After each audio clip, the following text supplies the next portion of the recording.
तो कैसे हो सब लोग। तो हम लोग करने वाले काइजू नंबर 8 हिंदी एक्सप्लेन। तो स्टार्ट करते हैं। तो स्टार्टिंग में हम लोग को एक सिटी दिखाई जाती है और आर्मी अपनी पेट्रोलिंग कर रही है और सब लोग अपने नॉर्मल काम पे जा रहे हैं। और नेक्स्ट सीन में हम लोग एक काइजू देखते हैं। बेसिकली काइजू एक टाइप का मॉन्स्टर होता है और हम लोग देखते हैं पूरे शहर में अफरा तफरी मची होती है। हर कोई बस काइजू की न्यूज देख रहा होता है। और फिर हम लोग देखते हैं कि मिलिट्री भी आ गई है और मिलिट्री का कमांडर कहता है 3 किलोमीटर के अंदर कोई भी नहीं है, तुम ओपन फायर कर सकते हो। और सब लोग काइजू पे ओपन फायर करने लगते हैं। और फिर हम लोगों को कुछ लोग दिखाए जाते हैं। वो कह रहे होते हैं तुम्हें क्या लगता है कौन सी डिवीजन आएगी। फिर उनमें से एक बंदा कहता है थर्ड डिवीजन आएगी क्योंकि ये सब योकोहामा में हो रहा है। और फिर हम लोगों को एक लड़की प्लेन से कूदती हुई दिखती है और हम लोग देखते हैं कि बहुत सारे लोग काइजू पर हमला करने लगते हैं। और वो लड़की हम लोगों को फिर से दिखाई जाती है और उसके हाथ में एक बहुत बड़ी गन होती है और उस गन से वो काइजू पर फायर कर देती है, जिससे कि काइजू के चेस्ट में एक बड़ा सा होल हो जाता है और फिर एक बहुत बड़ा सा एक्सप्लोजन होता है, जिससे कि काइजू के बॉडी पार्ट पूरे एरिया में फैल जाते हैं। और फिर हम लोगों को एक बंदा दिखाया जाता है। वो कहता है भाई इसके पार्ट तो पूरे एरिया में फैले हुए हैं। और वो कहता है लगता है मुझे इस बार भी ओवर टाइम करना पड़ेगा। और हम लोग देखते हैं सभी लोग काइजू के मारे जाने पर बहुत खुश होते हैं। और वो लड़की हम लोगों को फिर से दिखाई जाती है, बल्कि वो और कोई नहीं बल्कि थर्ड डिवीजन की कैप्टन आशिरो होती है। और फिर हम लोग देखते हैं कि कुछ लोग काइजू के बॉडी पार्ट की सफाई कर रहे होते हैं और उनमें से एक बंदा कहता है जब उनकी लड़ाई खत्म होती है तो हमारी लड़ाई स्टार्ट होती है। और वो कहता है यहाँ कोई भी नहीं जो हमारे काम के लिए चीयर करे और कोई भी हमारे काम के लिए शुक्रिया नहीं बोलता, पर तब भी हम लोग अपना काम करते हैं और हमारी लड़ाई के बारे में कोई जानता भी नहीं। और इस बंदे का नाम कास्का होता है और ये हमारा मेन कैरेक्टर है। और फिर एक ड्रोन आता है और वो कास्का से कहता है मुझे कुछ सैंपल दे दो, मुझे एक्सपेरिमेंट करने हैं। और कास्का उसे कुछ सैंपल दे देता है और फिर हम लोग देखते हैं कुछ लोग काइजू के बॉडी पार्ट को क्रेन से उठा रहे होते हैं। और कास्का तेज से चिल्ला के कहता है अरे उसे मत उठाओ, वो अभी भी स्टेबल नहीं है। और उस बॉडी पार्ट से एक अजीब सा लिक्विड निकलता है और एक बंदे का पैर जल जाता है। और कास्का चिल्ला के कहता है जल्दी से स्ट्रेचर लेके आओ। और कास्का कहता है अरे कोई ना, ज्यादा नहीं लगी, बस कंपनी से इसके लिए पैसे ले लेना। अवकाश का कहता है चीजें हमेशा ही खराब हो जाती हैं जब थर्ड डिवीजन आती है। सही में वो चाहते हैं कि हम लोग इसे इस हफ्ते के अंदर साफ कर दें। फिर एक बंदा कास्का से कहता है तुम्हारे लिए एक नया काम है।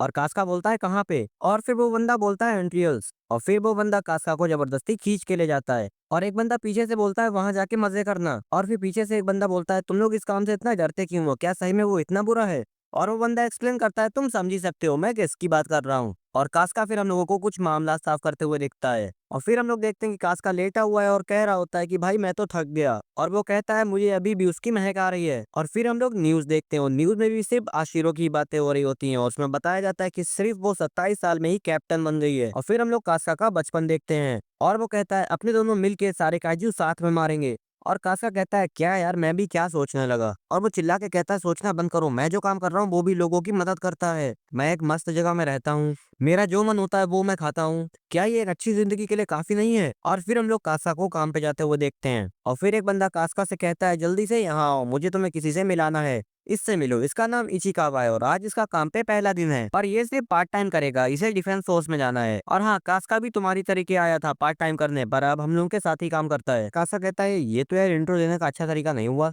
तो हंसते हुए कहता है अरे यार नए लड़के को थोड़ा आराम करने दो, उसे डराओ मत। और इचिकावा कहता है तुमने वो छोड़ क्यों दिया। और कास्का कहता है मैं जो कर सकता था मैंने किया, पर मुझसे अच्छा कोई ना कोई होता ही था और हम सब लोगों की लिमिट भी होती है और आखिर में मैं अपनी लिमिट तक पहुंच गया था। और कास्का कहता है हाँ मुझे पता है तुम मेरी बात नहीं समझ पा रहे हो, पर जब तुम बड़े हो जाओगे तो शायद समझ सको। पर इचिकावा कहता है मैं कभी भी गिव अप नहीं करूंगा। और इचिकावा कहता है मैं हार की जगह मरना पसंद करूंगा। और फिर वो बंदा बोलता है अरे मुझे लगा था तुम दोनों की काफी अच्छी बनेगी। और कास्का कहता है ये तो अच्छी बात नहीं है, सब लोग मुझसे ऐसे बात क्यों करते हैं। और फिर नेक्स्ट सीन में हम लोग देखते हैं कि सब लोग क्लीनिंग वाला काम कर रहे होते हैं और वहाँ पे लोगों में काम डिवाइड किया जा रहा होता है। और उनमें से एक बंदा कहता है इचिकावा इंटेस्टेंस में जाएगा और पीछे से हम लोगों को कास्का हंसते हुआ दिखाया जाता है। वो कहता है अब आया मजा। और उनका कमांडर कहता है कास्का तुम भी हमारे साथ चल रहे हो। और कास्का कहता है मैं कल भी वहीं गया था और आज भी तुम मुझे वहीं भेज रहे हो। और वो बंदा बोलता है तुमसे अच्छा वो काम कोई कर भी नहीं पाता है। और फिर वो बंदा बोलता है ये हमेशा काम के लिए कहता रहता है पर सबसे अच्छा काम भी यही करता है, ये एक अच्छा डिफेंस ऑफिसर बन सकता था अगर ये एग्जाम पास कर लेता। और फिर हम लोग देखते हैं कि सब लोग मिलके खाना खा रहे होते हैं और इचिकावा का वो वाला काम करके हालत टाइट हो गई होती है। और कास्का कहता है तुमने अभी तक कुछ खाया क्यों नहीं। और इचिकावा कहता है मुझे नहीं लगता कि मैं खा पाऊंगा। और फिर कास्का उसे एक जूस का पैकेट देता है और कहता है अगर तुम खाली पेट रहोगे तो काम नहीं कर पाओगे। और कास्का कहता है या तो तुम इन्हें नाक में लगा लो, मेरी बात मानो, ये चीजें गेम चेंजर है। इचिकावा डरते हुए कहता है नहीं नहीं मुझे नहीं लगाना। उन दोनों में लड़ाई होने लगती है और फिर हम लोग देखते हैं कि वो दोनों फिर से काम करने लगे हैं। और फिर हम लोग देखते हैं कि सब लोग काम खत्म करके जा रहे होते हैं बट कास्का वहाँ पे रिपोर्ट बना रहा होता है और फिर वो कहता है चलो थोड़ा सा काम बचा है ये भी खत्म करते हैं। और फिर हम लोग इचिकावा को देखते हैं और कास्का कहता है तुम अभी भी मुझसे उस नाक वाली चीज के लिए लड़ने आए हो और शुरू करते हैं। बट इचिकावा तो यहाँ पे थैंक यू बोलने आया था और वो कहता है बस मैं यही कहने आया था। और हाँ एक और बात, डिफेंस फोर्स ने अपना एज कट ऑफ बढ़ा दिया है, उन्हें 33 कर दिया है। और इचिकावा कहता है बस ऐसे ही बताने का मन किया, वैसे भी अपने लोग एक दूसरे को जानते कहाँ हैं।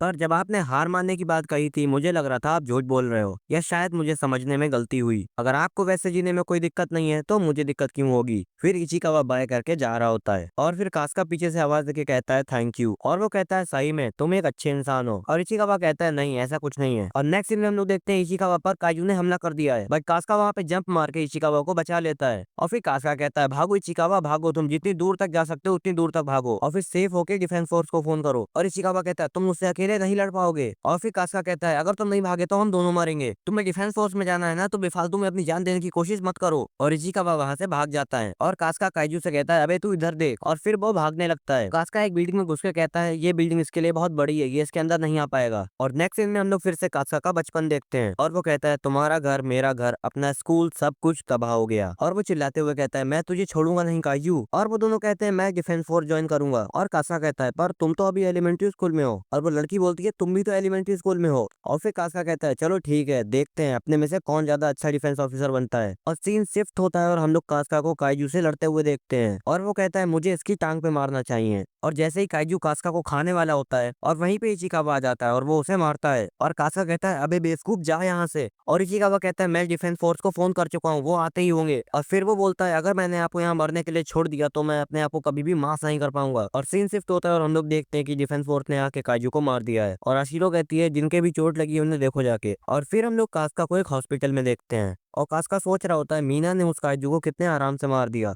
और उसने सही में मुझे बहुत पीछे छोड़ दिया है। और फिर इचिकावा कहता है आपने जब मुझसे भागने के लिए कहा आपने बिल्कुल सही कहा था, वरना आपने दोनों मर गए होते। फिर वो बोलता है आपको सही में डिफेंस फोर्स में जाना चाहिए। फिर कास्का सोचता है कि बस बहुत हुआ, मैं कब तक सच से भागता रहूंगा। और फिर कास्का कहता है चलो ठीक है मैं एक और बार ट्राई करूंगा डिफेंस फोर्स में ज्वाइन होने का। और फिर हम लोगों को कास्का के पास से एक अजीब सा कीड़ा दिखाया जाता है और वो कीड़ा कास्का के मुंह में घुस जाता है। और इचिकावा कहता है आप ठीक हो। और जैसे ही इचिकावा पर्दा हटाता है हम लोग देखते हैं कि कास्का काइजू बन चुका है। और इचिकावा ये देख के हैरान हो जाता है और फिर कास्का खिड़की में देखता है और खुद डर जाता है। और वो कहता है इचिकावा मैं अभी भी कास्का ही हूँ। पर उन दोनों को ये बूढ़ा आदमी देख लेता है और वो डिफेंस फोर्स को फोन कर देता है। और इचिकावा कहता है वो आपके बारे में डिफेंस फोर्स को बता रहा है। और नेक्स्ट सीन में हम लोग मीना को कहते हुए देखते हैं कि तुमने मुझसे झूठ बोला। और यहीं पे एपिसोड एंड हो जाता है। तो वीडियो अच्छी लगी तो वीडियो को लाइक करना मत भूलना, अपने दोस्तों संग शेयर भी कर देना, कोई डाउट हो तो कमेंट करके पूछ लेना। मैं तुमसे मिलता हूँ नेक्स्ट एपिसोड में।